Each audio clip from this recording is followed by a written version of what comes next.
现在有很多科技帮我们省时间，但是我们是否忘记了最基本的礼貌呢？那今天的单元要来教大家该如何有礼貌地请求人家的协助。Hello， 欢迎来到 Executive Plus 主管双语沟通力的 podcast。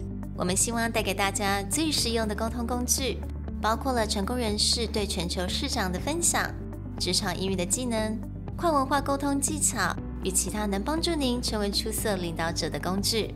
Hi, I'm Sherry, founder of Executive Plus. As a language trainer and certified coach, I've trained hundreds of managers from Fortune 500 companies such as Dior, Google, Deloitte, and Yahoo. And I'm Nick, Director of Communication Strategy at Presentality.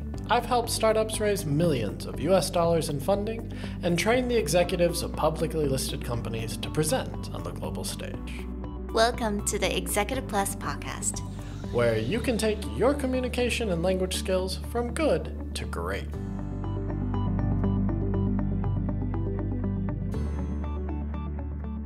Hey everyone, welcome back to another Executive Plus podcast, episode number 44. Now in this episode, we're going to talk about how do you send out messages that are both effective, fast, but polite. And the inspiration comes from this is recently a friend of mine put up a post on their Facebook where someone requested his time, but they also sent him a calendar app for him to fill out. And he was asking whether this is the norm. And surprisingly, there was a lot of controversial back and forth whether this was okay or not. 所以当你要去请求人家帮忙，比如说你需要人家的时间啊，1-2个小时喝个咖啡啊，请问人家事情，你通常怎么做呢？你是会好好的问人家，有礼貌的问人家，然后可能牺牲了2-3次的 email back and forth 的这种时间，还是你会直接给人家讲说，来，这个是我的 calendar， 你直接找个时间 book your time。所以这个就是我们为什么想做这个 episode 的原因，因为有非常多的人觉得好像为了节省时间是可以就直接跟人家讲说 I need your help, but fill out your own time for me. Right. Actually, this wasn't the first time that I've seen this come up. Yeah. And it started to question in my mind is, does expedience trump manners? Now, for me, I tend to be a little more traditional in the sense that if you're requesting someone's time, you should try to be as polite or work around their schedule as best possible. So today, we're actually going to share what I consider to be the framework that allows you to be speedy, but it remains polite. And although I understand people's need to smooth it out or make it more efficient, if done properly, your back and forth should be no more than 3 times. 因为我觉得其实我们在工作的时间很多小事情它其实对方的那种感受是很强烈的。I know it's something that people think it's so small, it's just requesting time. But really, if you've done it properly, you're really basically you're building your credibility, right, in the workforce. So it is really important.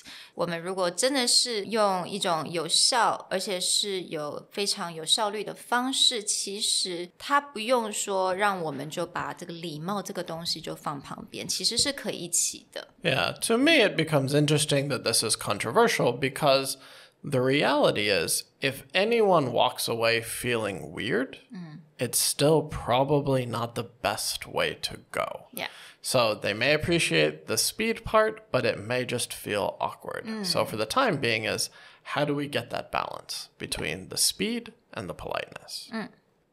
Now, before we get into examples of how you can do this, I want to share a bit of our philosophy on what's the order or what's the framework that allows for both the speed and the politeness.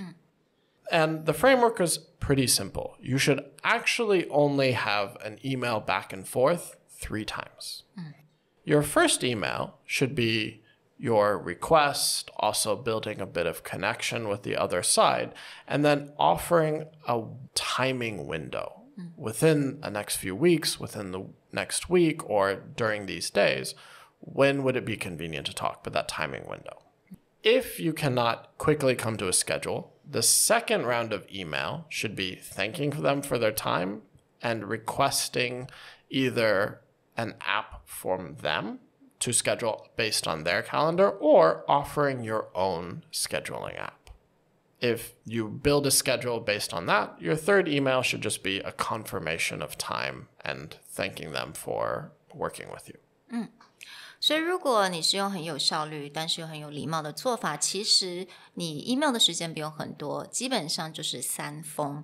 那第一封你可能就是 request 嘛，你就是这个就是你 request 这个时间，或者是 whatever your request is， 然后加上你询问人家的一个时间，就是比如说请问 接下来2个礼拜时间你什么时候 OK， that's the timing window。 那第二封呢，也就是感谢人家愿意跟你见面，或者愿意给你这个协助，但是这个时候如果对方的这个你之前提供的 timing window 是对方没有办法的，他可能出国，或者是他就是很忙，那你可以请问人家有没有一个 app 是他们在用的，就是作为来 scheduling 时间。那如果没有的话，你也可以 offer 你的 app。 那最后呢，基本上应该就是你们的 confirmation email。 那这个时候你就是 confirm 你们最终的时间，你们协定的时间，还有感谢人家。 So really simple, back and forth, 3 total back and forths. It doesn't take a lot of time. And the examples we're going to share with you are viable for either email form or line or text message as well.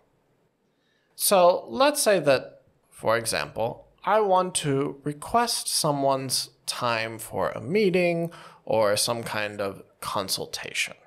My first email is fairly basic. It'll just start out with a greeting and some kind of connection.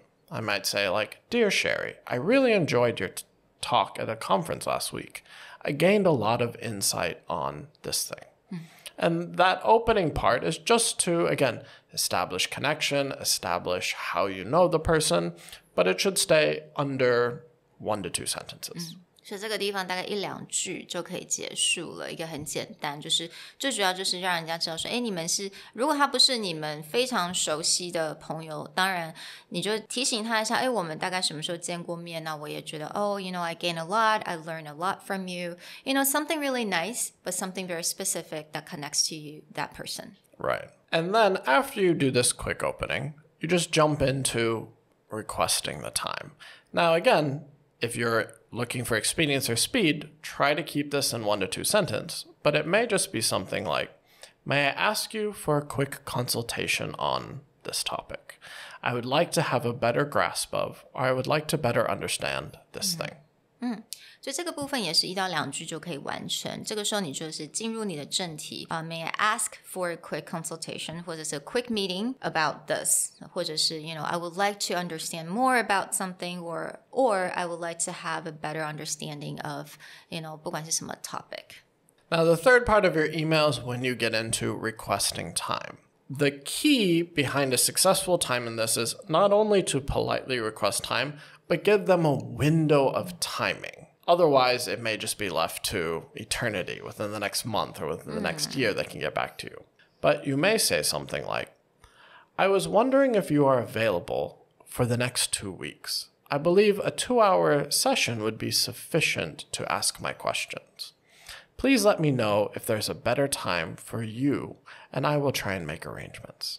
So again, 这个地方可以提供，比如说一个时间的 window， 就给人家一个短时间，可以让他选，比如说接下来2个礼拜，那你可以跟他们讲说，大概一次大概几个小时时间，2个小时时间，2-hour session would be sufficient， 这样会让人家比较了解说 OK 他大概要留多少的时间给你。 So that's very, with a basic closing, that's your first email. Polite, short, only around 5 or 6 sentences total, and you can send this out via email or message. Now, let's say for the sake of argument, they email back and they really didn't have a time within that schedule, or they email you several times that don't necessarily work for you. Now we get into our second email. In our second email, just similar opening. Hi, Sherry. I really want to thank you for agreeing to meet me and taking time out of your schedule.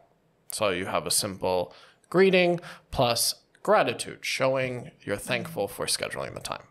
所以在第二封 email 我们一刚开始就是要感谢人家 right? 感谢人家能够花这个时间给我们 So thank you so much for agreeing to meet with me. After you've had this simple opening, then you can go back into the scheduling piece. The first goal would be to clarify upcoming times that may work for both of you. If there aren't any, the first step is to request if they have an app that you can fill out. And then the second step is to offer yours. It may sound very simple, something like this. I'm sorry to hear we couldn't find a matching schedule. Next week, I am available during the following times. Please let me know if any of these work for you. However, if you have any calendar app that shares your time, I would be happy to look at the schedule and book a free slot. I also have a calendar app that shares my available dates. Would you be okay if I share that with you? 所以这边比较重要的是你刚开始说 Oh, I'm so sorry, you know, 我们没有办法找到一个合适的时间但是呢不知道你有没有 you know, you ask them first if they have any app they prefer 不知道对方有没有他们喜欢用的 scheduling app 要不然呢你也可以提供你自己的 app 给对方让他来schedule 时间 Then, with a basic closing, that's the end of email number 2. The last time that you should send an email, ideally everything should be scheduled. You've both requested their times, you've gone back and forth, and you've offered out alternatives like an app to schedule times. But even if the time is scheduled, you should send a confirmation email confirming the time and date, but also thanking them for taking the time to do this. So your last email will simply have that opening again. Dear Sherry, thank you so much for agreeing to meet me. I have set this date and time on the calendar app, and I will see you soon. So very simple, 非常简单，也很迅速的，只要是再确认一下的 final time 就可以了。那我们刚刚所讲的内容都放在讲义中，所以如果你需要 handouts 的话，都到我们的 podcast 的我们的 description box 里面都一定会有一个 link。那如果你找不到，或者是你可能在通勤，那你也可以从我们的 Facebook 你也直接 message 给我，跟我讲说你需要哪一个单元的讲义，那我都会传那个 link 给你，那是没有问题的哦。Well, we hope that by following this framework and formula, the next time that you decide to request someone's time, you can do it in both a very efficient way, but a very polite way. Absolutely. We'll see you guys next time. Bye. Bye. 如果你喜欢我们的 podcast， 欢迎来追踪我们的主管英文 Executive Plus 的 Facebook。那也可以写信到我们的信箱yourcareerplus@gmail.com